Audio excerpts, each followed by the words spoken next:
Everyone, Radhe Radhe. कैसे हैं आप लोग? आई होप आप लोग बहुत अच्छे होंगे और अपने आने वाले एग्ज़ाम की प्रिपरेशन भी बहुत अच्छे से कर रहे होंगे। साथ ही साथ आप अगर यूपीपी फिजिकल आपका होगा तो आप उसकी भी प्रिपरेशन बहुत अच्छे से कर रहे होंगे। तो आप सबको कल एक नोटिस पता चली गई होगी कि 26 दिसंबर से यूपीपी का डॉक्यूमेंट वेरिफिकेशन स्टार्ट हो गया है। तो आप सब लेट मत करिएगा। आपके डॉक्यूमेंट में जो भी कमियां हैं, जो भी मिस्टेक है, जो भी कंप्लीट नहीं है, इनकम्प्लीट है, तो आप सब लोग कोशिश करिएगा कि आप लोग जल्द से जल्द उसको कंप्लीट कर लीजिए। और 16 दिसंबर से एडमिट कार्ड वो आ जाएगा, तो आप फिजिकल का डीवीपीएसटी का एडमिट कार्ड भी आप लोग डाउनलोड कर लीजिएगा। तो ऐसे ही आप लोग रनिंग की प्रिपरेशन बहुत अच्छे से करिए, क्योंकि मौका मिला है तो मौका गंवाइए मत और उसका अच्छे से यूज करिए, ठीक है। और आप सब ने देखा कि आरपीएफ एसआई का एग्ज़ाम हो गया। उसका एग्ज़ाम पैटर्न मैंने आप लोग को अपडेट किया। जैसे स्टार्टिंग में क्या था या बीच में कुछ दिनों का था। लास्ट डे का मैं एग्ज़ाम पैटर्न आप लोग के साथ नहीं शेयर कर पाई, क्योंकि मुझे थोड़ा सा टाइम नहीं मिल पाया, मेरा एग्ज़ाम वगैरह हो रहा है। तो मैंने फिर भी कोशिश की कि मैं थोड़ा पैटर्न बताऊं कि क्या रहा है। तो देखिए, जैसे मैंने बताया था जीएस में कि जीएस आपका थोड़ा सा होता नहीं कि डीप में चीज़ें पूछी जा रही हैं ऐसे वन लाइनर पढ़ने से। मैंने हमेशा कहा है कि वन लाइनर पढ़ने से बहुत ज़्यादा फर्क नहीं पड़ता है। चीज़ें हमेशा डीप में ही रहती हैं, डीप में पूछी जाती हैं। तो डीप में चीज़ें पूछी गई हैं, क्वेश्चन वगैरह डीप में आए हैं। मैथ कैलकुलेटिव रहा है। रीज़न ये रहा है कि थोड़ा कैलकुलेशन रहता है तो ठीक रहता है, टाइम मैनेजमेंट करना सीखते हैं स्टूडेंट, और कंपटीशन का लेवल भी थोड़ा सा इंक्रीज़ हो जाता है। रीज़न यही रहता है कि जब कैलकुलेशन रहता है तो ज़्यादा से ज़्यादा लोग क्या करते हैं, जिन्होंने प्रैक्टिस नहीं की अच्छी, जिन्होंने प्रैक्टिस की है उनके लिए तो आसान रहता है कि वो अपना जल्दी जल्दी उसको सॉल्व कर लेते हैं। लेकिन जिन्होंने प्रैक्टिस नहीं की है उनके लिए बहुत दिक्कत होती है। वो लोग क्वेश्चन को ड्रॉप कर देते हैं या फिर मिस्टेक कर देते हैं, आंसर तक नहीं पहुंच पाते, ये चीज़ें होती हैं। और क्योंकि एग्ज़ाम हॉल का प्रेशर अलग होता है, वहाँ पे क्या होता है कि आपको बहुत जल्दी में, मतलब कम समय में बहुत अच्छा अपना दिखाना रहता है वहाँ पे, इसलिए ये सारी चीज़ें आती हैं। खैर, जिन्होंने प्रैक्टिस की थी उनका एग्ज़ाम बहुत अच्छा गया। और सब लोग पूछते हैं ना कि कट ऑफ, सेफ स्कोर, ये सारी चीज़ें। तो देखिए, इतना अपने माइंड में आप लोग रखे रहिए कि बढ़ के ही रहेगा, ठीक है, कम नहीं रहेगा, कोई चीज़ बढ़ के ही रहेगा। रीज़न ये है कि इतने लाखों बच्चों ने एग्ज़ाम दिया है और सीटें इतनी कम हैं, तो कंपटीशन तो अच्छा खासा है। वीडियो में आगे बढ़ने से पहले मैं आप लोग को दूंगी बहुत ही इंपॉर्टेंट जानकारी। तो जैसा कि आप सब लोग हमेशा पूछते रहते हैं कि दीदी आप अपना टेस्ट कहाँ से देती हैं, तो मैं अपना टेस्ट देती हूँ yearly text book pass pro से। Yearly text book pass pro हो चुका है 395 में। और अगर आप आज यानी कि 14 दिसंबर को मेरा कूपन कोड SHS10 यूज करते हैं तो आपको मिलेगा 12% इंस्टेंट डिस्काउंट। तो डिस्क्रिप्शन में लिंक है, अभी जाइए और टेक्स्ट बुक ऐप डाउनलोड करके पाइए yearly text book pass pro पे बम्पर डिस्काउंट। तो मेरा कूपन कोड SHS10 यूज करना मत भूलिएगा। आरपीएफ कांस्टेबल का भी एग्ज़ाम अब जल्द से जल्द होगा, बहुत जल्द होने वाला है, और उसका पैटर्न भी आप लोग देख लेना, ऐसे ही रहेगा। मैथ ठीक ठाक रहेगी, रीजनिंग सामान्य सी रहेगी। सामान्य इन द सेंस कि रीजनिंग ऐसे रहेगी कि ज़्यादा से ज़्यादा लोग अच्छा अटेम्प्ट कर पाएंगे, 35+ भी जा सकते हैं अगर बहुत अच्छा जिन्होंने तैयारी की है वो, ठीक, मोस्टली ऐसा हो सकता है, क्योंकि रीजनिंग का पैटर्न ऐसा रखेगा। हमेशा एग्ज़ाम में ऐसा होता है कि एक पैटर्न को थोड़ा सा डाउन रखा जाता है ताकि स्कोर बच्चों का क्रिएट हो सके, ठीक ठाक क्रिएट हो सके। बाकी कुछ पैटर्न को उठा के रखा जाता है और मेरिट उसी पैटर्न से बनती है जिसमें थोड़ा सा क्वेश्चन का लेवल अप होता है, ठीक। क्योंकि सामान्य से क्वेश्चन तो ज़्यादातर लोग कर लेते हैं, मेन खेल होता है कि थोड़ा जो अच्छे लेवल के क्वेश्चन रहते हैं उनको करने का। तो आई होप आप लोग की तैयारी बहुत अच्छी चल रही होगी, आप लोग बहुत मेहनत कर रहे होंगे, बहुत मॉक टेस्ट वगैरह, प्रैक्टिस सेट वगैरह दे रहे होंगे, ये सारी चीज़ें कर रहे होंगे। तो मैं भी अपना आरपीएफ कांस्टेबल का एग्ज़ाम की प्रिपरेशन कर रही हूँ। हालांकि अभी मेरा दूसरा एग्ज़ाम है तो वो जल्दी है, और मुझे जहाँ तक मुझे खुद पे बिलीव है कि वो एग्ज़ाम मेरा ज़्यादा अच्छा हो सकता है अगर मैं उसकी तैयारी करूँगी, क्योंकि मैंने पिछले समय में उसकी बहुत अच्छे से तैयारी की है, ठीक है। तो आरपीएफ कांस्टेबल के जैसे आप लोग का क्वेश्चन आता है कि आरपीएफ कांस्टेबल में क्या मैथ के क्या कैसे पढ़ें या फिर जीएस कैसे पढ़ें, या ये सारी चीज़ें होती है ना मन में कि लास्ट 30 डेज अगर हैं तो इसमें किस तरह से अपनी एनर्जी को बूस्ट करके चीज़ों को प्रिपेयर करें।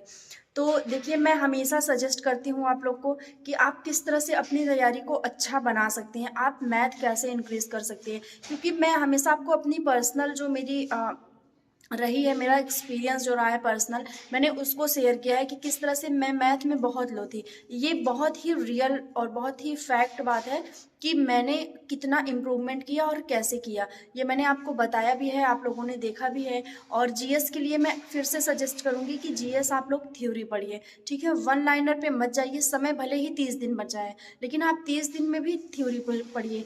आप एटलीस्ट एक बार तो पूरा सब्जेक्ट रिवीजन कर ही सकते हैं, पूरे सब्जेक्ट का, अगर आप थ्योरी पढ़ते हैं तो, ठीक है। प्रत्येक सब्जेक्ट को जैसे जीएस में बहुत सारे आते हैं, हिस्ट्री आती है, जियोग्राफी, मतलब सब कुछ जीएस में ही तो है, साइंस वगैरह।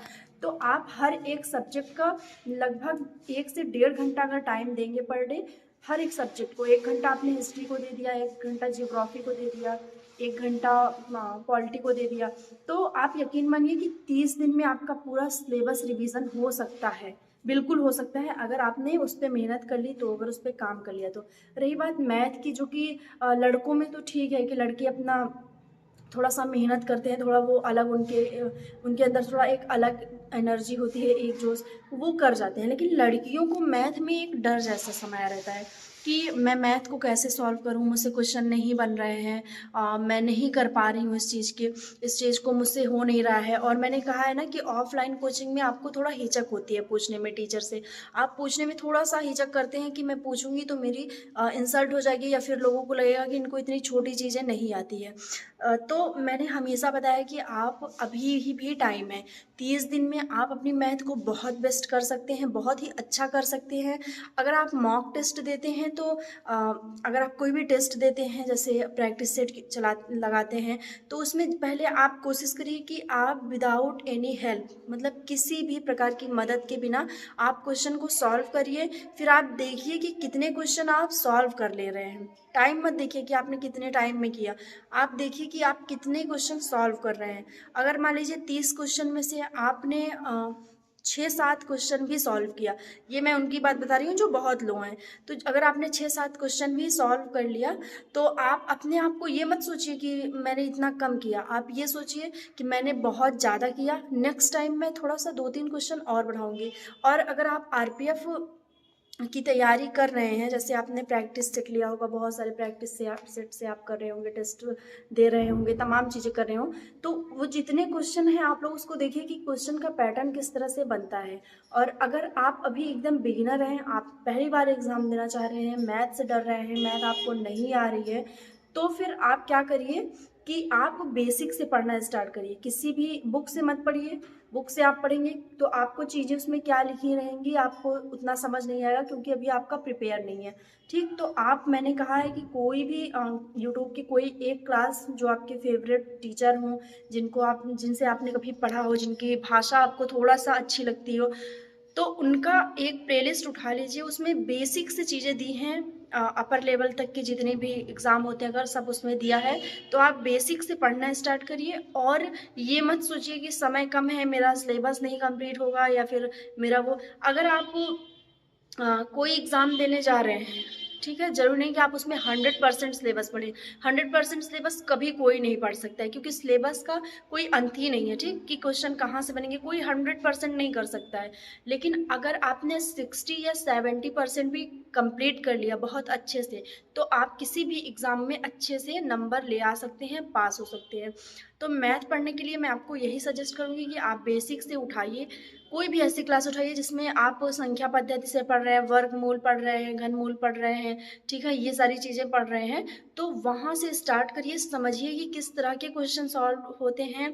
क्योंकि आप जैसे हाई स्कूल होता है, इंटर होता है, तो उसमें आपको पूरा सोल्यूशन देना रहता है, पूरा स्टेप बाय स्टेप सॉल्व करना रहता है। लेकिन कंपटीशन में आपको ये नहीं करना है, उसमें आपको आंसर निकालना है। तो आप देखिए कि आप किस मेथड से कैसे आप जल्दी आंसर निकाल पा रहे हैं, कौन सा फॉर्मूला यूज़ करने पे, या फिर कह सकते हैं कि कौन से ट्रिक यूज करने पे।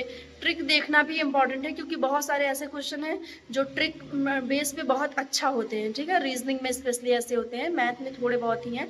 लेकिन अगर आप छोटे चैप्टर की बात करेंगे, तो छोटे चैप्टर में भी कुछ क्वेश्चन ऐसे हैं जो ट्रिक से बनते हैं, ठीक है, उनको बनाया जा सकता है। जैसे आप देखेंगे जब इधर कुछ दशमलव प्रणाली के, मतलब दशमलव के कुछ क्वेश्चन है इस टाइप के, या फिर भिन्न में कुछ क्वेश्चन है, तो उनको ट्रिक मेथड से बनाना थोड़ा सा इजी है। अगर आपके पास टाइम कम है तो आप वो चीज़ देखिए, और अपनी एक कॉपी बना लीजिए। उस कॉपी में आपको जितना आप लिख सकते हैं, सोच सकते हैं मैथ के लिए, उतना आप उसमें लिखिए, अपना सॉल्व करिए, क्वेश्चन सॉल्व करिए, देखिए कि आप कैसे उसको कर पा रहे हैं। अपना आकलन स्वयं करिए, किसी के ये मत सोचिए कि कोई मुझे पढ़ाएगा मैथ तो मुझे आएगा।